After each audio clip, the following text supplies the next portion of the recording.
کوئی تمہارا دل دکھائے تو ناراض مت ہونا، کیونکہ قدرت کا قانون ہے، جس درخت کا پھل زیادہ میٹھا ہوتا ہے لوگ پتھر بھی اس کو مارتے ہیں۔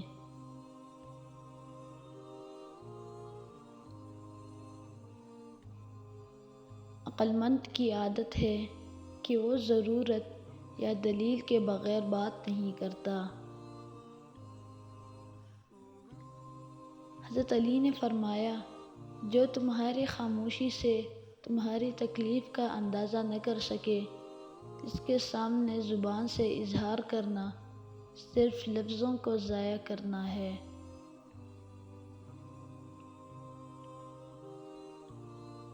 ایسے شخص کو کبھی مت گنوانا جس کے دل میں تمہارے لیے محبت، فکر، عزت اور چاہت ہو۔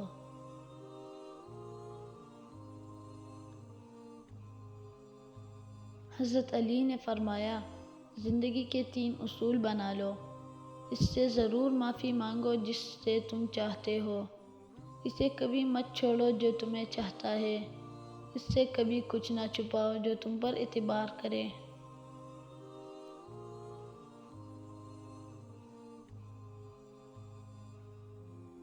جسے تقدیر پر یقین ہوتا ہے وہ اپنے اوپر نازل ہونے والی مصیبتوں سے نہیں گھبراتا۔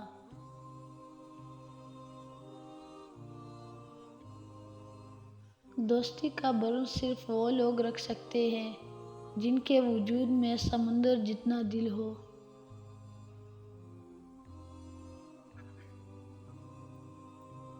نا امید شخص ہر اچھا موقع بھی گنوا دیتا ہے اور پر امید شخص ہر پریشانی میں بھی موقع تلاش کر لیتا ہے۔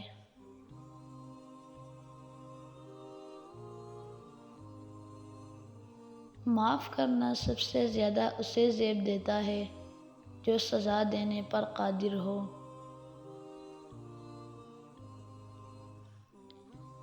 نماز کی فکر اپنے اوپر فرض کر لو، خدا کی قسم دنیا کی فکر سے آزاد ہو جاؤ گے اور کامیابی تمہارے قدم چومے گی۔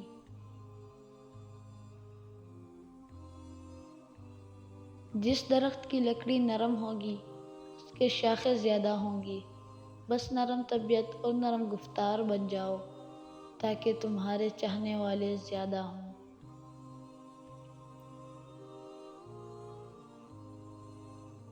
خاموشی ایک عظیم نعمت ہے، خاص طور پہ اس وقت جب اختلافات زیادہ ہوں، آوازیں بلند ہوں، علم کی کمی ہو اور دلیل کی کوئی اوقات نہ ہو۔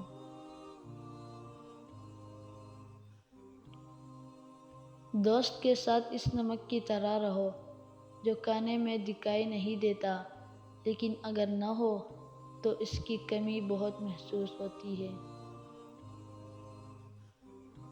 100 دوستوں سے وہ ایک دشمن اچھا ہے جو دل میں نفرت تو رکھتا ہے لیکن منافقت نہیں۔ انسان واحد ایسی مخلوق ہے جس کا زہر الفاظ میں ہوتا ہے۔ حضرت علی نے فرمایا، ہمیشہ ایسے شخص کو چنا کرو جو آپ کو عزت دے، کیونکہ عزت محبت سے کہیں زیادہ خاص ہوتی ہے۔